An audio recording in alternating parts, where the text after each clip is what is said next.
we have a former NBA coach to ask these questions to, who's a little bit more qualified than I would be to give you the answer. Coach Jimmy Lynam, NBC Sports Philadelphia pre- and post-game live, is with us as the Sixers are down 1-0 to the Miami Heat. Coach, welcome back.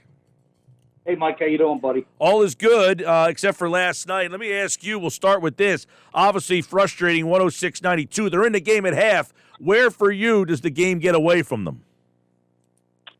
Well, they played a miserable third quarter, to be honest with you, in terms of not rebounding the ball, turning it over too much. Those two things in and of themselves, if you don't have Embiid, would probably be enough to beat you.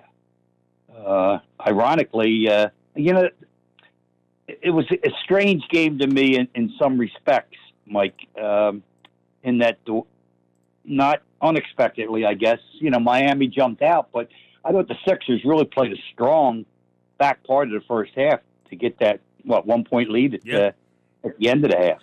I know the big story, Doc says DJ's the guy, and we're going to go with him whether you like it or not. But they got back into that game when he wasn't there, and he really struggled. I mean, if you're a coach, is that an adjustment you look to make, or is that inconsequential?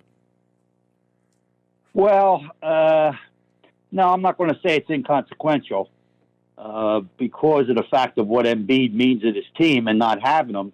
That's a big hole to fill, and obviously you're not trying to duplicate what you're missing without Joel. But DeAndre, I'm looking at the numbers right here in front of me. In the third quarter, he played 10 minutes, and he was a -3 for the quarter. So, you can live with that. Now whether he's supposed to get more minutes than Paul Reed or not, I think DeAndre had a bad start to the game, whether it was by design, and I'm going to guess it was, on Miami's part. I think they went at DeAndre with Bam Adebayo at the top of the game. And Bam was very successful. But, people, I'm not trying to be flip there, but, we jump to conclusions in this world. I'm not saying that DeAndre Jordan is, the old guy that played in Clipperland, but he is an experienced guy, and I'd like to see, another shot. And let's see if he can play more like he played in the third quarter as opposed to the first. Well, you obviously, you lose Embiid, you have that hole. What's different about, what did you see that the Sixers tried to do differently because they didn't have Embiid?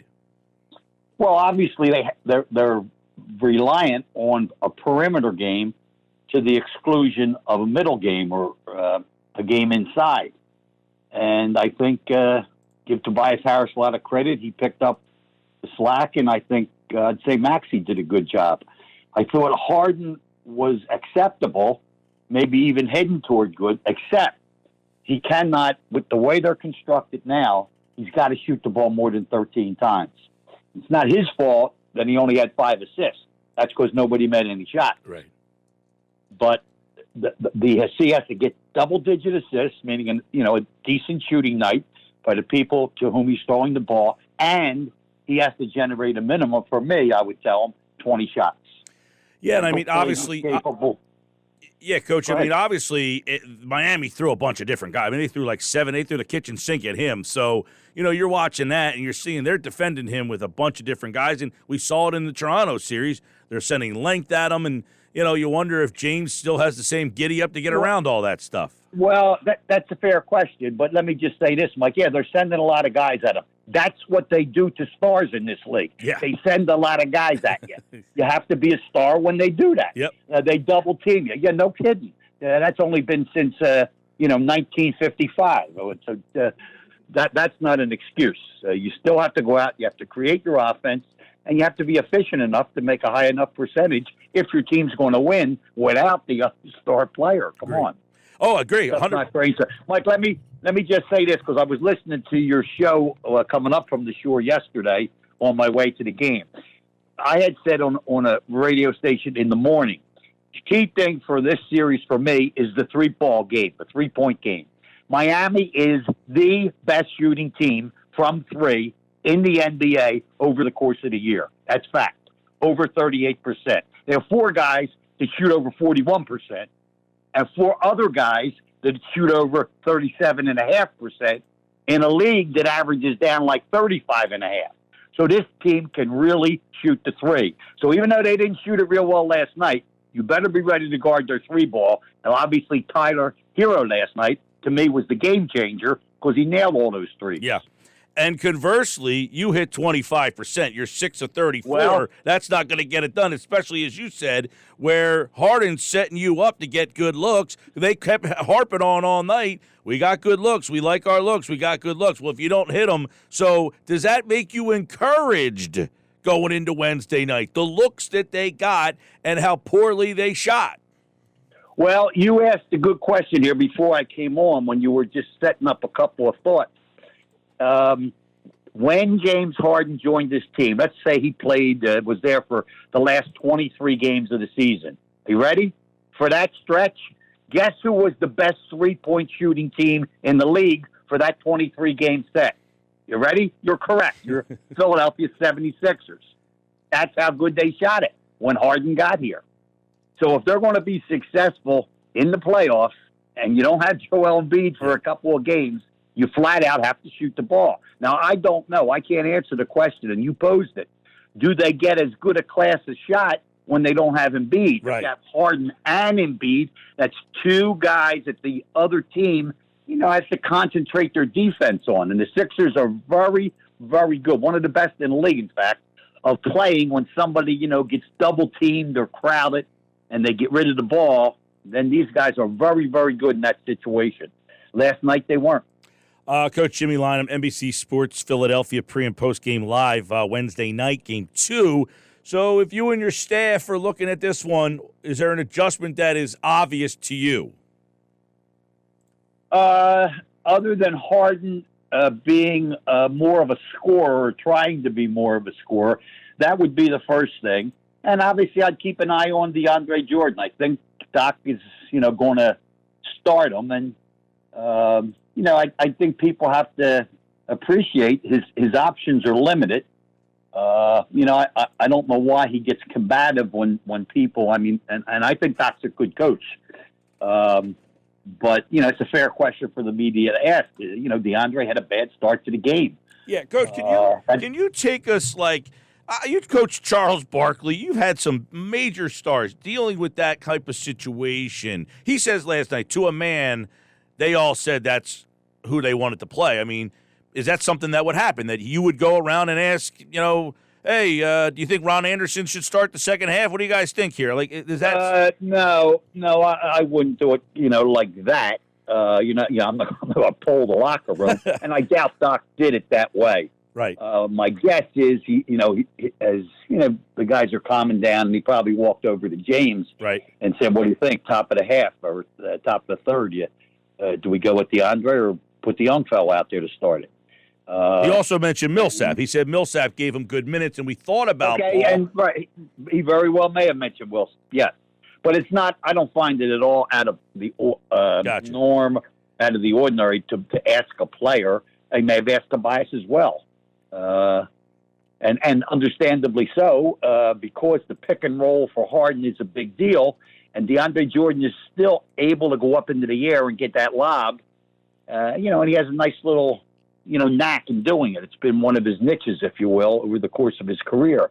So if my James Harden, my ball handling point guard, who I need to get me like 20 to 25 to have a chance, if he would say, let's give DeAndre a shot at the top, then I'm going to go with it. Mm-hmm. I guess, at this stage of the season, he played Reed. Now, he only played him in 2 games in the regular season finales, and then he went to him in the first round. DeAndre didn't play at all, and he fouls a lot. I would tell you, because Toronto is so small. Right. Aren't you in a similar situation here, though, where you have a smaller Miami team? Yeah, it's ironic. I was going to say if the Toronto was small but large. Yes, they didn't have a 7-foot center to guard Joel, but then there were 6'8", 6'9" across, particularly after Van Fleet got hurt. Yeah, they're long. So, yeah, thank you. Yeah, they are long. Right. No, but you're right. When Bam comes out of the game, Miami, most teams now, they're not going to try to play a whole game with a big 7-foot-plus guy in the center position. Teams are very effective now when they take a couple guys out, particularly their starting center, and put a more of a big forward guy who can handle and shoot in that spot. I know that now. Would it be preposterous to say, you know what? No one's seen Bassey. I'm going to throw him into the mix. I actually said on the show last night, just to kind of alert the troops that don't be shocked. All right. If Bassey gets an opportunity. Well, I must have missed that portion of it because I did watch almost the whole thing. But I've been calling for. I don't understand. The kid got 2 chances to play and played really well. He obviously is way above the G League. He's scoring 40 points. Your daughter can tell you that. He scored 40 points and grabbing 20 rebounds a night down there. Like, what more do I need to do, Coach, to give me 10 minutes? Yeah, no, I hear you. Doc would be probably of the persuasion that lack of experience. I mean, he's coached over 100 playoff games, way, way more than I have. But the fact of the matter is if DeAndre, I think you have to keep an eye on DeAndre. Because he had a bad game doesn't mean, you bury him at the end of the bench forever, please. I mean, these guys who just talk this stuff, they obviously never played themselves. It's like almost laughable how they overreact. As I said, he had a pretty good stretch in the top of the third period. So you see, can you afford to get off to another real bad start? No. And if you feel that the center play is a part of that, then you give him a quick hook. Yeah, obviously, you need more from James. You had a big game from Tobias, but where's that other guy? Maxey, obviously, he was okay last night. He wasn't horrible, which is it Harden that needs to score 35? I mean, normally if the Sixers don't get 35 from Embiid, they're not winning at this stage of the game. You could win on Tuesday night in February, but at this stage of the game, you need that one guy, right? Yeah, of course. I mean, that's what tells you, Mike, what Embiid means to this team. I don't think it's any secret to anybody. I mean, you're watching whether he wins the MVP or not. I mean, the guy's a superstar. And when you take him out of your lineup, you can't expect that you're going, can you steal a game? Sure. Can you be as good, over the long haul? Please. No, you just can't do it. Yeah, it's in a situation where it's unfortunate. Now, obviously they're hopeful that he comes back for game number 3. And usually, like you mentioned, what's the adjustment here? Hey, if you shoot the ball from 3 a little better, you're probably in that game. So I'm imagining. Yes. Right. We liked our looks. We liked our looks. Let's see if we get those same looks and see what happens. Yeah. What was it? I think you were down 8 going into the fourth quarter. But I will tell you this: when you play 82 games over the course of a season, the numbers mean something. Ready? Miami is the second best team in the league at guarding the 3. Number 1 at shooting it, and number 2 at guarding it. You know what Trae Young shot? Now, Trae Young is to Atlanta what Joel Embiid is to the Philadelphia 76ers. Is that a fair statement? Yep. Okay, you ready? You know what he shot from 3? Try 17%. Yeah. Miami guards the 3. Yeah, and they're going to try to run you off the line. They're going to fly guys, athletic, long guys at you. When this is something we haven't really discussed, but I think that you could probably bring out a little bit better is the physicality that Miami brought to the table, specifically in that third quarter, and how that really changed, that game last night, how physical they ended up getting in the second half. I think you're absolutely right on. That they have a little segment called Game Changer. For me, that was the game changer. The physicality in that third period. They just pounded the offensive board. What really compounds the problem when the other team's getting a lot of second shots, the Sixers are not a good offensive rebounding team. They haven't been all year long. No. In that third quarter, the Sixers did not get 1 second shot. And here's Miami down there like playing volleyball under the basket. Well, here's a number for you, Coach. You like to give me the numbers. I got one for you. The Sixers were 0 for 10 on Harden passes from 3, despite the fact that 10 of the 16 attempts, they were 5 of 16 altogether, were open looks. They were 0 for 10 from three-point range with open looks off Harden passes. It's the most in the last 8 postseasons last night. Wow. Well, no, I didn't have that number, but it doesn't surprise you. I mean, you saw with your own eye, and then you looked at how futile their three-point shooting was, 6 for 34 overall. So you know there were a lot of shots not going in. And that's why I say I'm not James Harden. He wasn't Harden had a bad game. No, he didn't have a bad game. He did a terrific job of distributing the ball, I thought. Yeah. Unfortunately, I need him to be, roll back the clock a little. I don't know if he's capable, he's capable. There's no doubt he can get 20-plus shots. But we don't want him to go 5 for 22. Is he capable of getting 20, 22 shots, and making, somewhere 9, 10, 11 of them? That's the issue. And still get his assists. Right, exactly. Yep. Well, and I said, look, I didn't think he played bad. He was just kind of a pedestrian, James Harden. I need a great James Harden to win that game last night. I'm not saying he played a bad game. I'm not blaming him, but they're going to need better than a pedestrian James Harden. Yeah, I think I would agree with you. I would say the same.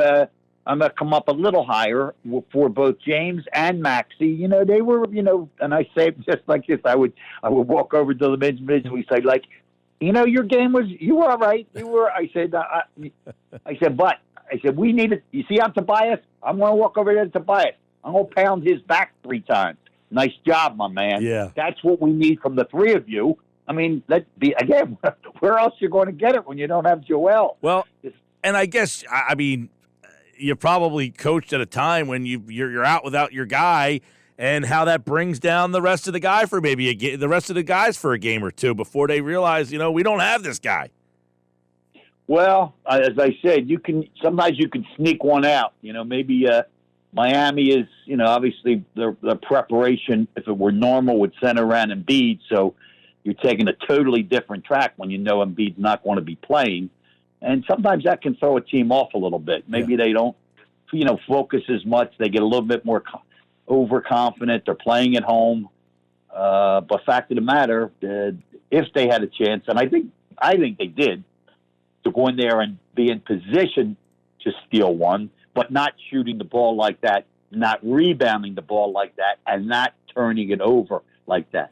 When you put those 3 together with no Embiid, literally you have no chance. Well, 0. The big thing if you're Miami is you win the game. Butler doesn't do much for you. You didn't have, obviously, he's out again in game number 2 already. He's blanking. The guy from Toronto. Kyle Lowry. Sorry. Kyle Lowry, so you didn't get much from those 2. You got nothing from Lowry. Butler only, he had an okay game. Adebayo just absolutely killed you. And Hero has the big game off the bench. So they get it from a couple of different spots. We'll see game 2 Wednesday night. You could see NBC Sports Philadelphia with the pregame, and then right when the game's over, they have all the postgame coverage all throughout the playoffs as the Sixers trail 1 game to none. Coach Jimmy Lynam here on the Sports Bash. Always a good conversation, Coach. I appreciate it. Likewise, Mike. Anytime, buddy. Take care. That's Jim Lynam, former Sixer coach, and now you can see him as part of Sixers pre and post-game live on NBC Sports Philadelphia. We always appreciate him